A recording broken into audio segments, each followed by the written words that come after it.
So I ended up trying to challenge the vaccine policy in federal court. So I filed a lawsuit against the university. So the university very quickly placed me on suspension and then on unpaid leave and then fired me. I just wanted a conversation about it because it was clear to me that this was going to be by far the most ethically controversial of all the policies that we had dealt with. From the very beginning, we lacked any clinical trials evidence that the vaccine stopped infection or transmission. And we now know that it doesn't. Whoa. Hey guys, welcome back to the Lilarose podcast. Today we're going to talk to, Dr. Aaron Kheriaty. He's been on the show before. He's fantastic. He is a psychiatrist. He also has an amazing story. We actually haven't deep dived his story on the podcast before, and some very important things to say about vaccines and medical freedom. So we're going to hear that from Dr. Kheriaty in a minute. Before that, I want to tell you about our awesome sponsors. So first of all, we've got 7 Weeks Coffee.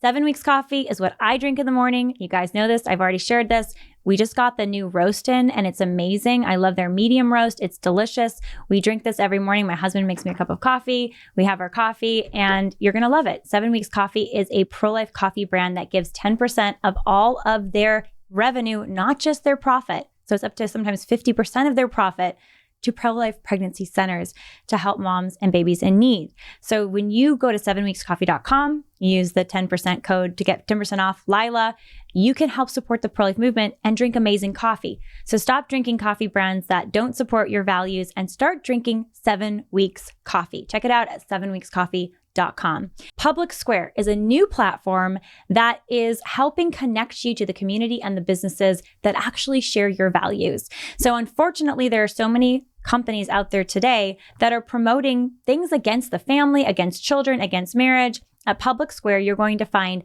like-minded businesses and business owners. So you can actually have a directory like a Conservative Yelp to know where you can find the companies that share your values. So go download the Public Square app. If you've got Yelp, you need Public Square, the Public Square app. Go to the download store or go and click the link in the description of this video or the podcast so that you can download the Public Square app. A new company on the app that I love. I know the founder is Every Life. Every Life is a diaper company that makes best-in-class diapers, just as good as Honest Company or any other diaper, but they're a pro-life company and they're giving some of their profits to Live Action and other pro-life organizations. So switch out your other diaper companies that are not pro-life and choose Every Life, one of the companies as part of the Public Square family. Check out publicsquare.com, publicsq.com, or download the app in the App Store. So we're sitting down now with Dr. Kheriaty. We've called him Dr. K in some past episodes. First of all, I'm going to try not to interrupt you, Aaron, because... Watch out. I'll talk right over you if you try to interrupt me. No, I'm just kidding. No, this is something I was guilty of that in our last episode as well. So I was guilty more. It goes both ways. I was guilty more. So I want to hear what you have to share because COVID happened. A lot of people were really concerned with the infringements that people perceived as to be on their medical freedom. You have an incredible story. You know, we haven't shared your story on the podcast before. We've interviewed you on depression, on Elizabeth Holmes, on anxiety, and all these interesting topics, which you're an expert on many, but we haven't heard your story. So I'd love to hear how you got into psychiatry and then what brought you to be the director of medical ethics at UC Irvine, and then the fight that you got into with UC Irvine during COVID. So my interest in medical ethics actually predates my interest in psychiatry and even in medicine. I studied philosophy as an undergraduate at Notre Dame and had some wonderful teachers there, including David Solomon, who taught me history of ethics, and many other good people in the philosophy department. And I was going back and forth actually between going to grad school in philosophy and becoming an academic researcher or ethicist, or going to medical school. And my then girlfriend, now wife, gently suggested at that point, well, if you study academic philosophy, you're only going to sort of be able to pursue a career in academia in this, very narrow specialty where there may not be a lot of jobs and we'll have to go sort of live wherever you happen to get work. If you get a job at the University of Southern Alabama, then we're going to live in Southern Alabama. But if you do medicine, you can sort of keep a feet in both worlds. You could study medical ethics, you could do clinical medicine, you could have probably a lot more flexibility professionally. And so that might be more of a sort of both and proposition. And she was right. So that's what I did. Ended up going to med school, but continued to study medical ethics in med school and residency. Did some research with Edmund Pellegrino at Georgetown. Edmund Pellegrino was sort of one of the founding fathers of American bioethics. He died a few years ago. Very, very fine Catholic layman. And he was actually the chairman of the President's Council, U.S. President's Council on Bioethics for a number of years before he died. And so, fortunately, I was exposed to a lot of great people that helped me maintain and continue my interest in bioethics, and then combine that with my work as a clinician. And my career path after residency kind of continued to move on that direction, where I was spending roughly half of my time doing work in psychiatry. So I went to the University of California Irvine for residency and stayed on there as a faculty member once I finished residency. And from the very beginning of my time there on faculty, I was involved in the ethics committee. After a few years, I took over as chairman of the ethics committee. And then there was an opportune moment a few years into my career where I submitted a proposal to the university to really sort of develop and grow their medical ethics program. So I was appointed director of the medical ethics program, and I built it up in ways that, the university hadn't had that kind of programming before. So that involved teaching the required ethics course to medical students. So I developed this course from scratch, and it was implemented in the first and second year of the med student curriculum. Continued to chair the ethics committee and direct the ethics consultation process, but also brought in more scholarship and more activities to train other clinicians in doing ethics consultations, and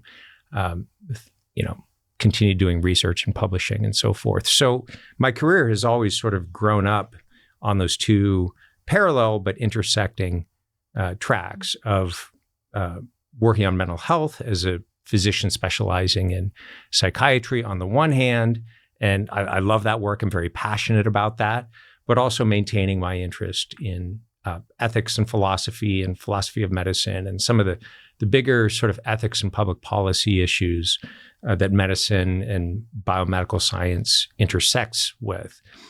And long story short about what happened to me at the university was my career was humming along. I'd been there almost 20 years, and I was happy in academic medicine for the most part. I planned on retiring at the university, so I didn't have in my mind that I'm about to embark on another career trajectory. COVID hits. I continue working at the hospital every day during the pandemic. I actually put together a team of people at the university and then worked with representatives of all 5 of the UC hospitals at the office of the president. So that the UC system, not just UCI, but UCLA, UCSF, is overseen by the UC office of the president. They put together a committee of experts in critical care and bioethics, basically to draft all of the pandemic policies for the university. So we drafted a ventilator triage policy. There was worry early on. What if we run out of ventilators? What do we do? How do we allocate this scarce resource if the demand for ventilators outstrips the supply? Fortunately, we never got to the point where we had to implement that policy, but it's obviously a very charged and fraught sort of proposal. What do we do in those situations? So I was working around the clock with the UC Office of the President, drafting that policy, drafting policies related to allocating other scarce resources. So for a period of time, monoclonal antibodies and other treatments for COVID were, similarly we were in a situation where the demand for these things might outstrip supply. So how do we allocate them? How do we use them responsibly to try to save as many lives as we can? I was actually part of drafting the vaccine allocation policy at the university as well. So early on in the vaccine rollout, there was questions about who should get in line first, who should be prioritized first. And there was a policy here in Orange County that I worked on with the County Department of Health. And there was a policy at the university in terms of the university's allocation of vaccines, who was going to get it first among the students and the faculty, and what sort of considerations should we take into account. So all that was keeping me very busy and very obviously engaged with the university and university's leadership until the vaccine mandate policy was proposed. And the first thing that struck me about the vaccine mandate policy at the university is that our group that had done all these other COVID policies that were ethically sensitive was not consulted at all. So the vaccine mandate policy just came down from on high at the office of the president, and there was no discussion or debate about it the way there had been on all of these other ethically sensitive COVID-related policies. Now, was that vaccine mandate policy coming? You said the office of the president, but was he getting it from someone? Well, that's a very good question. If it wasn't coming from our advisory group, where was it coming from? I don't have a clear answer to that question. I don't really want to speculate on that question. I have my own ideas about why universities were among the first institutions to mandate vaccines. Lots of other institutions followed suit after that. But the vaccine mandate started at some key universities, and then most colleges and universities got on board. Universities rely enormously on, especially large research universities like University of California, rely on federal funding for 85% of their biomedical research comes from the NIH. So there's a lot of money at stake if the government is recommending or proposing a policy position, and the universities feel like they have to fall in line. Otherwise, they may be deprioritized or subtly punished in various ways, because the government feeding trough is maybe not as available as it used to be. So again, I don't want to speculate, but what I can say is that policy didn't follow the usual process that we had used for developing all of the other policies. So I found that puzzling, and I just wanted a conversation about it because it was clear to me that this was going to be by far the most ethically controversial of all the policies that we had dealt with. And so we ought to at least try to hash it out. So I tried to get a conversation going among the committee, and that sort of dropped like a lead balloon. Meaning no one responded? What happened? No one responded. It was shut down very quickly by a few kind of just off the cuff responses and remarks that, basically we're not going to talk about this. So then I tried to get a conversation going by publishing an article in the Wall Street Journal. So I published a piece. This was before the policy was finalized. It had been proposed, but not finalized, arguing that university vaccine mandates were unethical. And then I sent that around to the committee. Hey, can we talk about this? Radio silence. And then the policy was finalized shortly after I published that piece. And I started looking around and seeing students being steamrolled, right, being kicked out of school because they had concerns about the vaccine, didn't want to take it. I had a student reach out to me, for example, because I had gone public with the article in the newspaper. People started reaching out to me about what do I do now? I remember one student reaching out and saying, I'm not a religious person, so I can't, in good conscience, submit a religious exemption, which some people might have done, right? And I wouldn't necessarily fault people who suddenly found strong religious convictions where they had maybe been dormant for a while. But this particular person wanted to be scrupulously honest in that regard. But she had moral or conscience-based concerns about the vaccine, and she had no recourse. She couldn't get a medical exemption. She couldn't submit a religious exemption, and there was nothing else for her to do. The policy was very draconian. I saw nurses that had worked every day during the pandemic treating COVID patients in the hospital, had served at UCI as nurses for decades. I'd worked with many of these people as chair of the ethics committee. Wonderful, wonderful people who were being fired because they wouldn't take the vaccine. And I want to pause there to understand why some people were so concerned. And sure. Yes, there's the question of this was a emergency use vaccine, so it didn't go through the typical protocols and testing that vaccines do go through. But I think it was more than that. What were some of the concerns that you were hearing? from that nurse who was risking her life. I mean, everyone was calling the nurses the frontline heroes and risking her life, you can say, for patients. And maybe she had COVID and had, healed from it, had a natural immunity, and she didn't want to take the shot. So what were you seeing and hearing? So I was seeing and hearing people who understood biology 101 and recognized that once I recovered from this virus, I had the best protection that I could get. Vaccines attempt, without ever fully being quite as effective, attempt to mimic the body's response to the virus or stimulate the body's response to the virus and basically attempt to mimic natural immunity. So immunity after recovery is the gold standard for an immune response to a virus that a vaccine tries to approximate but never actually reaches. And so people who knew that basic piece of biological information about viruses said there's no reason for me to take on the risk of a vaccine, however low that risk might be. Any risk seems unnecessary if I already have protection that's actually superior to the vaccine. And there were early studies as well suggesting things like that people with natural immunity had higher rates of adverse effects from the vaccines, right? Because basically you have a strong immune response already that's being further stimulated, and you can get, the immune system can get excessively revved up as well, and that can create problems. The immune system is always held in a delicate balance between a strong response to pathogens on the one hand, but also the ability to sort of downregulate so that you don't get problems like autoimmune diseases or chronic inflammation, or you don't tip the balance within the immune response. There's a delicate balance between different aspects of the immune response that can be thrown off by medications and vaccines, and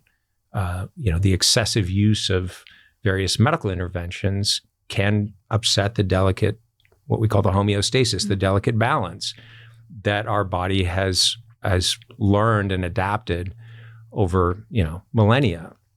What was the explanation, Aaron, for those people who had a natural immunity? What explanation were they given? Because, they're like, well, I have natural immunity. The vaccine's trying to mimic that. I've got it. Why do I need the vaccine? I heard some different rationalizations from folks who were saying, well, if you get a dose or you get the vaccine in addition to your natural immunity, then it is better. Explain that for people. Yeah. So there was speculation. It wasn't established with any level of evidence that so-called hybrid immunity would be better than natural immunity. So the vaccine could improve your immunity a little bit more. I looked at the data back then on natural immunity and saw that it was basically so effective that any improvement in natural immunity with a vaccine would have been statistically impossible. So I didn't buy that argument, both because there was no evidence in favor of it, and the evidence we had suggested that, if you're already 99.8% effective against a virus, there's no reason to take a vaccine. A lot of people also recognize the age gradient. This was another thing that was well known, well established in the medical research literature, but that nobody seemed to want to talk about, right? Because it cut against the narrative that everyone has to take the vaccine in order for us to get out of this pandemic. But most of the deaths, most of the bad morbidity and mortality from COVID was in people over the age of 75. And for healthy people under the age of 50, the COVID virus was no more deadly than the seasonal influenza virus, right? That's a piece of information that was basically sidelined, right? So, well, the argument was they could get the elderly person sick. Right. So they needed the vaccine to prevent the elderly person from getting sick, or the immunocompromised family member. That was the argument that was put forward, but never should have been put forward, because from the very beginning, we lacked any clinical or clinical trials evidence that the vaccine stopped infection or transmission. And we now know that it doesn't. Whoa. Right. So the Pfizer clinical trials data, the initial clinical trials, the only double-blind placebo-controlled trial that's ever going to be done on the mRNA vaccines, was clearly designed so that it could not answer that question, because it would have had to enroll far more people in the study to even assess infection and transmission capabilities. So the only outcome that they actually published and assessed was, does this reduce the severity of disease in people who actually get the virus? So, but I was told, so I had, as an example, someone said to me, well, me taking the vaccine would reduce the severity of me getting the virus even by a little bit, which would mean that I would be less able to give you the virus. That was so it's right. If that makes sense. But that was all hypothetical. That had never been established, that had never been tested. That was a hypothesis, that was a conjecture masquerading as a justification for a public health intervention. And that really bothered me. There was this sort of conflation of just so conjectures and hypotheses with actual established scientific fact, where in fact there was no evidence that was true. And we now know that it's not true. We now have definitive evidence that it's in fact false. The vaccines did not stop or even slow infection and transmission in any measurable or statistically significant way. We know that now. There's some evidence now that with repeated boosters, the more vaccines you have, the more likely you are to get infected with COVID. So-called negative vaccine efficacy is starting to show up. So this is another efficacy issue that I recognize after the first few months. It was clear the vaccine efficacy started to decline very quickly, right? So a lot of people were asking, why would I take a vaccine for a virus that's going to be circulating for literally forever, right? Which COVID will be. It's endemic, meaning it's never going to go away. We can't eradicate it completely. If every single person on the planet was vaccinated and boosted 5 times, COVID would still be circulating in a dozen or more animal species. And it would be circulating in human beings because the vaccines don't stop that from happening. It's never going away, ever. So why would I take a vaccine for something that's never going away ever, that only works for basically less than 6 months? So the initial 2 doses of the vaccine, the efficacy by 6 months was basically below the FDA threshold for approval. It was below 50%, which is already a pretty low threshold. Something that works only half the time is not a great vaccine, right? But it worked better than that for only a few months, and then you're right back where you started, which is why after about 6 months, they started recommending boosters. But if you look at the data on boosters, with each shot, you get diminishing returns. So the first 2 shots last about 6 months. The third shot, the efficacy temporary boost that you get lasted about 3 to 4 months. The fourth shot, it lasted about 8 weeks, right? So it became clear as soon as the boosters started rolling. Yeah, no, it became ridiculous. Yeah, just get them every day. To the point where the CDC was recommending that if it had been a month or more since your last vaccination, you get another shot. And this obviously, to many people just seemed like a failed policy, right? And that's setting aside all the concerns about safety that have now emerged. That's just the question of, is this actually going to work? So one of the reasons that I oppose vaccine mandates in this case was that the whole argument that you should do it for the sake of others fell apart as soon as you understood anything about these particular products. So I never thought that argument should carry basically any weight, because that might be true if we had what's called a sterilizing vaccine, a vaccine that is both highly effective. If you get this, you're not going to get the measles.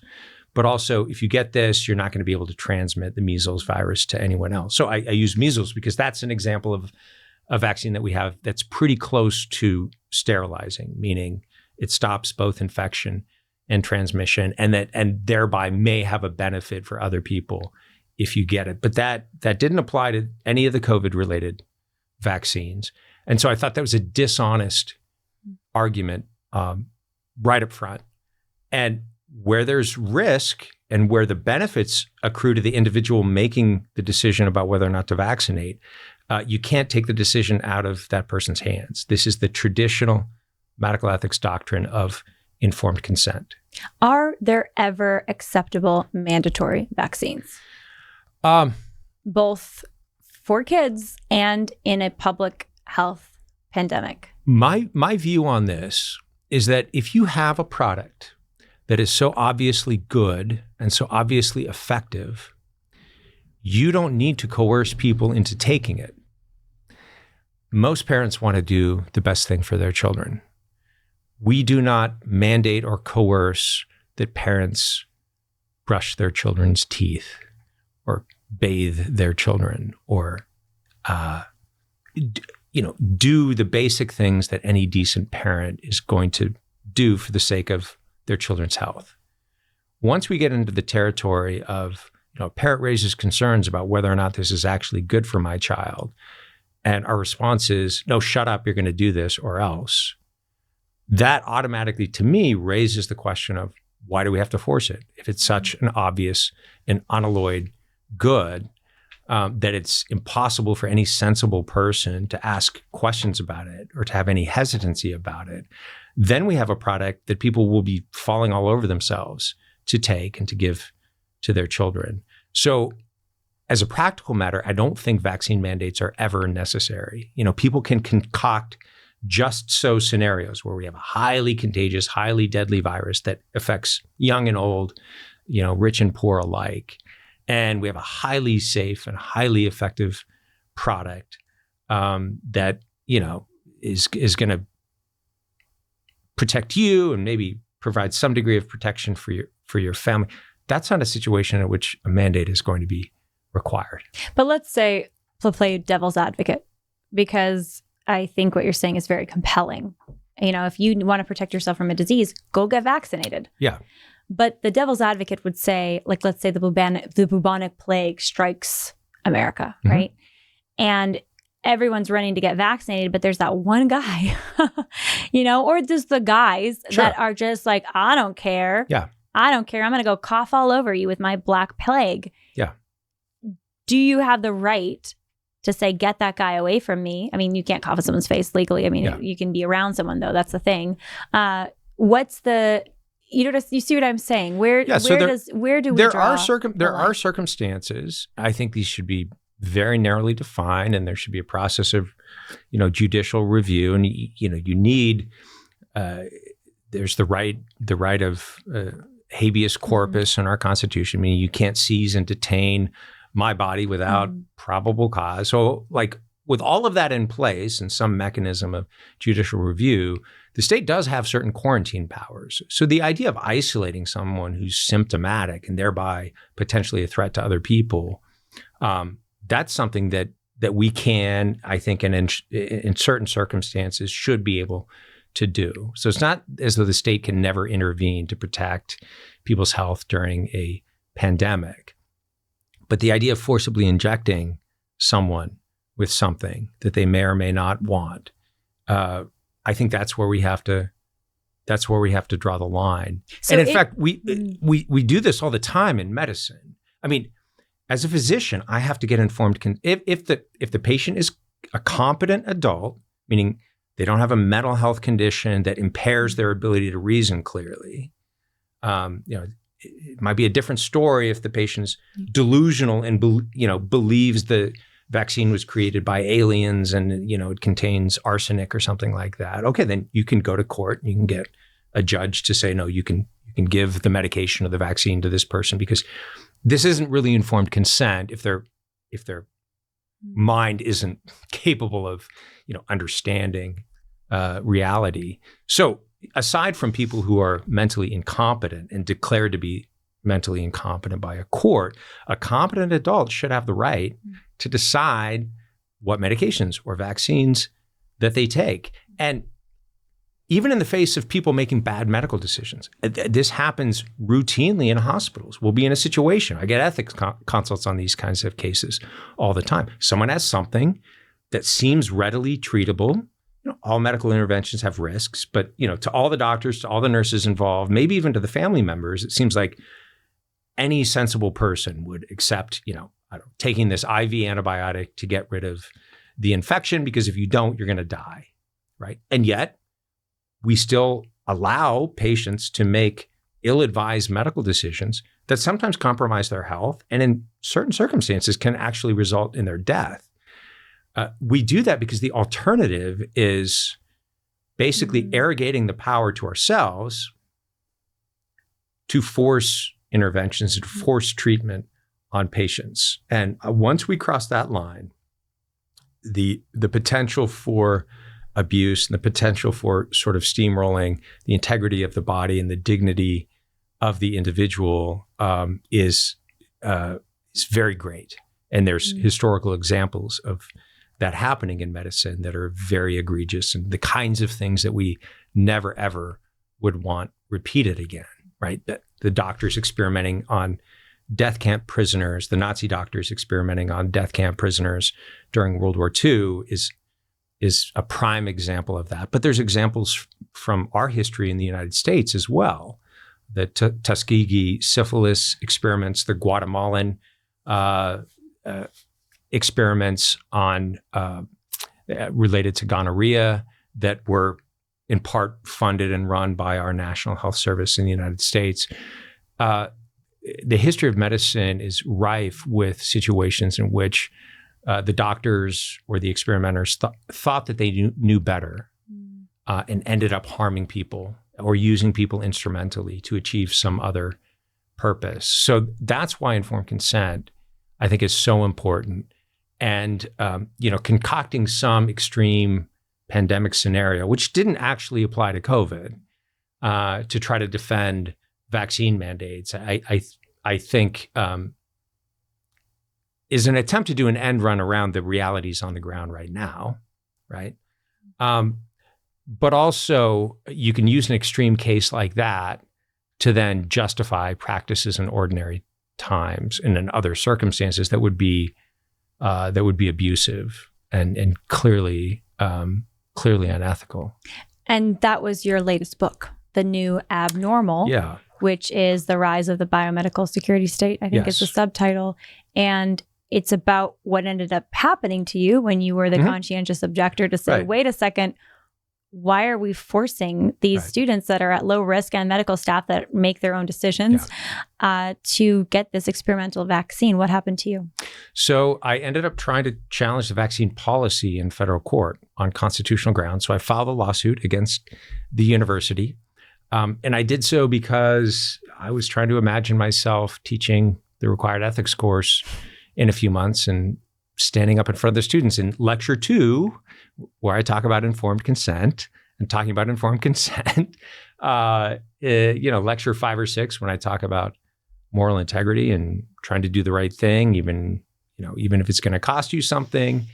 I just couldn't imagine waking up in the morning with a clear conscience if in my position I hadn't not just sort of written an article arguing that this is a bad policy, but hadn't actually tried to change the policy. I took that fateful step knowing that it would very likely cost me. I mean, if you want to go sideways with your employer really quickly, a good way to do that is sue them in federal court, right? So the university very quickly placed me on suspension and then on unpaid leave and then fired me. Basically, they ran me through the paces as quickly as they could for alleged noncompliance with the very policy that I was challenging in federal court. So I ended up losing my job and starting a private practice. And now I'm continuing to do, the work that I was doing in ethics and public policy, working on medical freedom issues, now working on censorship-related issues at the Ethics Public Policy Center in DC and the Brownstone Institute and some other independent think tanks that I've been working with. So my career trajectory shifted in December of 2021 when the university fired me. The book is in part an attempt to figure out what happened to me and why these policies during the pandemic became so draconian that people lost their jobs, they lost their businesses, they lost their livelihood. And what I came to in researching that book is if you try to look at our COVID response just as a kind of argument about data and argument about public health, our response doesn't make any sense because it just doesn't add up. These policies not only did enormous collateral harms, but didn't even achieve their intended purpose. Right? And I want to ask about that. And then with the time we have left, I do want to talk about the current mandated vaccines, largely mandated for children, because if you are in certain states, California is one of them, and you want to send your child to school, you need to fulfill this vaccine schedule. That's pretty aggressive. So I want to talk about that for a moment. But first, you laid out in your book some of the harms of this new, as you call it, biomedical security state. What is some of the new data coming out, a couple of the harms of the COVID vaccines? And I'm interested in pregnant women, especially because I was pregnant during COVID. I chose not to get the vaccine for multiple reasons.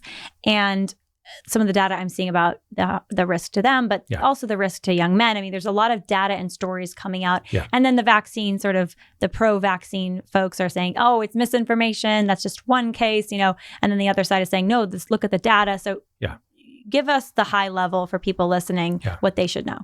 So there is considerable population level data suggesting that birth rates declined starting about 9 months after the mass vaccination campaign began in many different countries. It doesn't seem to be happening in every country, so the data is a little bit mixed, but there's enough evidence there that's suggestive of population-wide harms to fertility that I think is more than sufficient to raise concerns and clearly sufficient enough that we should be doing further research to find out what was going on there. There's been a lot of reports about stillbirths, about second and third trimester spontaneous miscarriages, which tend to be very rare. There's a lot of people on the front lines. Jim Thorpe, an obstetrician that is doing a lot of work on this, and others have come out and said, we just haven't seen this kind of thing before until we had this vaccine. I remember when they were advising pregnant and nursing mothers to take the vaccine, and the spin that they put on it was, there's no evidence that this is going to be harmful. I was pressured to take it. Sure, most people were pressured to take it.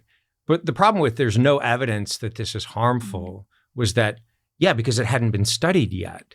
So the absence of evidence is not evidence of absence. In other words, there could have been harms, but we don't know. And the fact that we don't know should be enough to tell people we don't know. It's like we dropped the baby off the cliff, but we weren't at the bottom to see the crash. So it could be fine. Just so. If you don't look, you're not going to find it. So pregnant women were excluded from the clinical trials. Nursing women were excluded from the clinical trials. The few pregnant women that didn't know they were pregnant and ended up completing the clinical trial had a higher rate of miscarriage than we would ordinarily see in the general population. And this is second and third trimester miscarriage. I don't know at what point in the pregnancy those occurred. Okay. I'm just referring to the specific phase 3 clinical trial. But there's other, at least anecdotal evidence of elevated rates of second and what about trimester. For young men? What about the reports of there's at least one study showing diminished sperm counts in men after vaccination. We now know that that the mRNA in the vaccine is excreted in breast milk. So the baby is getting the mRNA that creates the spike protein that now appears to be, potentially toxic, especially if you have too much of it in your system. So the safety and efficacy concerns in those particular populations were never studied, in which case those populations should have been informed. We haven't tested this in pregnancy. We haven't tested this in nursing moms. We haven't even done the basic research like seeing if it's excreted in breast milk so that we can advise pregnant moms and nursing moms about that. We haven't done the research to see whether or not this sort of crosses the placenta and creates, spike protein related issues in the unborn child or the newborn infant. So that informed consent is about giving people the information that we have. And sometimes the answer in a rapidly evolving situation is we don't know. But when that's the answer, people deserve to know that. Then they can calculate their own comfort level with various risks and with various unknowns. I mean, the answer to what are the long-term side effects of vaccination is obviously we don't know because it hasn't been around long-term. But to pretend like it's going to be safe, and we know that, I think is fundamentally dishonest. But we saw a lot of that early on. And that was there's many reasons why I oppose vaccine mandates, but the behavior around messaging was another reason that I thought there's something really not right about what's going on here. And people are fundamentally not being informed of what we know, what we don't know, what's still under investigation. And that just struck me as totally antithetical to everything that I try to teach about clinical medicine. You would be shamed as the unvaccinated during the pandemic. And completely. Family members were even told to not sit down with family members who were not vaccinated. And there was this huge, shame is one word, but it was remarkable how it created two groups of people, the vaccinated and the unvaccinated. And if you were not vaccinated, you were somehow not loving, not part of the team, and you were crazy too. This is coming from the highest levels of society. The President of the United States saying it's going to be sort of a cold, deadly winter for the unvaccinated, the pandemic of the unvaccinated meme that circulated until it no longer became tenable because it was obvious, a few months after vaccination, the efficacy declines, and there's just as many vaccinated people in the hospitals and dying of COVID as the unvaccinated. So, people, I think there was a deliberate pressure campaign to stigmatize people that made that particular medical decision, to blame the problems related to the pandemic on them. The reason we're not getting back to normal, the reason the kids are not going back to school is because of the unvaccinated. No, the reason is because of the lockdown policies and the school closure policies, which you are responsible for, right? Mr. Politician or whoever it is that's, trying to create a scapegoat and blame the problems that their own policies have created on a group of people that are just trying to make informed medical decisions. And what's the data on how those lockdowns affected kids? It's terrible. It's terrible. My colleague at Stanford, Jay Bhattacharya, and Martin Koldorf, two of my co-plaintiffs in the Missouri v. Biden censorship case, have done a lot of work on the harms of lockdowns and school closures. The harms, just in a nutshell, the harms are massive. Some of them irreversible. Many of them are things that are going to be felt for decades in the whole life trajectory of students that couldn't go to school. The learning loss, the behavioral and developmental losses during that time, the increase in the economic harms, the increase in poverty, the increase in child abuse, the food insecurity of many families. Many children who get 2 meals a day from the school no longer had access to. And this has all been documented. Oh, absolutely. And actually, the more time that goes on, the more that evidence is accumulating. And I think that evidence is going to continue to accumulate probably for the next 10 to 15 years before we know the full extent of the harms of lockdowns and school closures. So Lockdowns and school closures did not slow or stop the spread of the virus. That's the first thing to be said about them. They didn't work. They didn't achieve their stated purpose. And the collateral harms of those policies are so disastrous that it's actually really hard to wrap your head around it. Wow. These are scary, bad policies. It's really important that we don't just say, let bygones be bygones, we're done. We have to take stock. We're open, the masks are off. It's what's coming in the future and how do we be prepared and educated on this? Listen, we've got just a couple more minutes. We're going to have to do this again, Aaron, and talk about the childhood vaccination schedule. Yeah. But let's just leave people. I know a lot of people listening to this podcast are parents of young children, and they're facing vaccination decisions for their children. And I'm going to call them decisions, but in some ways I'm going to say they're coerced decisions, because if you go to your pediatrician, your typical pediatrician, and you question the vaccine schedule, you're looked at sideways. Yeah. You're thought of it as a weirdo. It's the same COVID thing that happened during COVID. Whoa, why wouldn't you vaccinate? And then in addition, in certain states, you can't go to school. I mean, you have a lot of difficulty getting an education for your child. So there's tremendous pressure on parents to do the CDC vaccination schedule. give us a couple thoughts on that. I know I'm putting you in the hot seat on a can of worms here, but we're going to address it more on the podcast in the future. But give us your high level thoughts on that. My first thought is every parent has the right to ask questions. And the right of parents to make medical decisions on behalf of their own children should never be taken away from them. So the states like California and New York that have such draconian mandatory childhood vaccination laws, in California, for example, the vaccination law has no religious exemption provision. It has no conscience exemption provision. And it's become de facto impossible to get a medical exemption to the vaccine because basically they punish any doctor who's written more than 5 medical exemptions for vaccine. They publish your name on a publicly available list of doctors under investigation. There's, I think, close to 10,000 doctors now on that list. They're obviously not going to investigate all of them. It's just a way of sort of doxing you, if you will, and casting aspersion over you and getting you to basically stop exercising your clinical judgment about writing a medical exemption for a vaccine if you think the vaccine is contraindicated in this or that patient under your care. So this is to me, this is totally unacceptable, right? And basically they punish parents by saying you can't go to private school, you can't go to public school, you can't go to a charter school. Your only option, if you don't comply 100% with this vaccine schedule with no exemptions allowed, is homeschooling.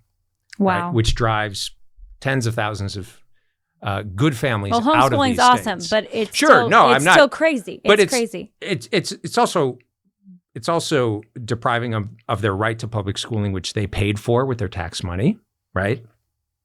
And homeschooling is not for every family, and not every family is in a position to homeschooling. Particularly a family at the lower end of the socioeconomic spectrum that's going to rely on the public school that doesn't have the resources to homeschool. Maybe both parents have to work just to pay the bills, right? So these kinds of policies always disproportionately impact the poor, right? Because if you're a person of means, you can hire a tutor, you can get together a homeschooling co-op. You have the ability to find workarounds. But there's, lots of folks that just don't have those kinds of resources. And it's like, well, my option is the public school, or I have to quit my job and move to another state. So any state that does not have provisions for appropriate discretionary latitude and giving the ability to physicians to write for exemptions, that doesn't have conscience exemptions, and that doesn't have religious exemptions, which is a First Amendment fundamental right, those laws need to be changed. Parents should have the right to make these medical decisions on behalf of their children. The state can maybe try to incentivize an intervention like a childhood vaccination that it thinks is advisable, but I think it cannot take that fundamental right away from a physician to help a family opt out, or from a family to opt out for reasons of conscience.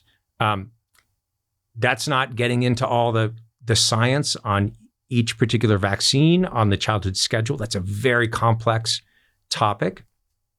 I don't want to throw the baby out with the bathwater, but my advocacy for vaccine mandates has convinced me that the same criteria should apply to childhood vaccinations. And so just as a competent adult has the right to make informed medical decisions, a competent adult has the right to make those decisions on behalf of their own child who's under their care and their responsibility. No one's going to love that child more than the parents, certainly not the state. In the rare exception where you have a case of documented physical abuse or neglect or something like that, can the state intervene in those extreme cases? Sure, but the default has to be you have to trust the parents' judgment with their children. We will get into this more in the future on the podcast because I think it's so important. But okay, to close this out here, we've got just a moment. Tell us where people can find your book, The New Abnormal. And then do you have a book recommendation for parents about childhood vaccines? Yeah. So there's a book called Turtles All the Way Down that was published by some vaccine scientists that I think it's worth looking at. It's worth reading. It raises some interesting questions that a lot of people are not aware of in relation to vaccine science, vaccine The vaccine regulatory scheme is another issue that we should probably talk about at some point. The fact that a Part drug, two. Yeah, We'll do part it. two. The fact that a drug company is liable for their pharmaceutical products, for their drugs, but not liable for harms from their vaccines, that sets up a very, I would argue, problematic dynamic in regards to the safety testing of those vaccines and the clinical trials, which are run by the drug companies. So bracket that for a moment, but parents should ask questions about the regulatory framework, about what happens if my child is injured by a vaccine. What is the compensation scheme for that? Do people realize that the federal government has set up a payout system in exchange for you signing a non-disclosure agreement that you'll never mention that your child was injured by a vaccine? Yeah, this is in federal law. It's all publicly available information. I'm not making this up. At the same time where they passed the law basically indemnifying and protecting companies from liability, they also set up this system where you could petition the federal government to get some restitution. But it basically means that they shut you up and you can't talk about the fact that my child was injured by this vaccine. So parents should ask questions. The common feature of all totalitarian systems is not concentration camps or mass surveillance or secret police. The common feature of all totalitarian systems is the prohibition of questions, the inability to question the regime, the inability to raise your hand and say, wait a minute, that just doesn't make sense to me. I mean, I'm not a scientist, I'm not an expert, but like logic tells me that, wearing a mask when I stand up in a restaurant and taking it off when I sit down kind of just seems illogical and like not good public health policy. Shut up, don't ask that question, just do what you're told, right? That's not how a free and open society should operate.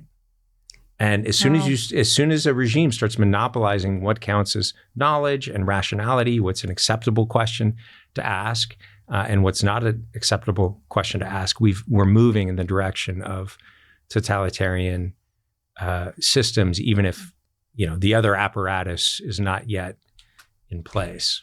So learn more by getting the New Abnormal. Where can people find it? Oh yeah, New Abnormal. Amazon, Barnes & Noble, anywhere where fine books are sold. It's on audiobook if you want to get it on Audible. Thank you, Aaron. It's on Kindle. We got to do this again and talk about the childhood vaccine schedule. But this has been really good. Thank you.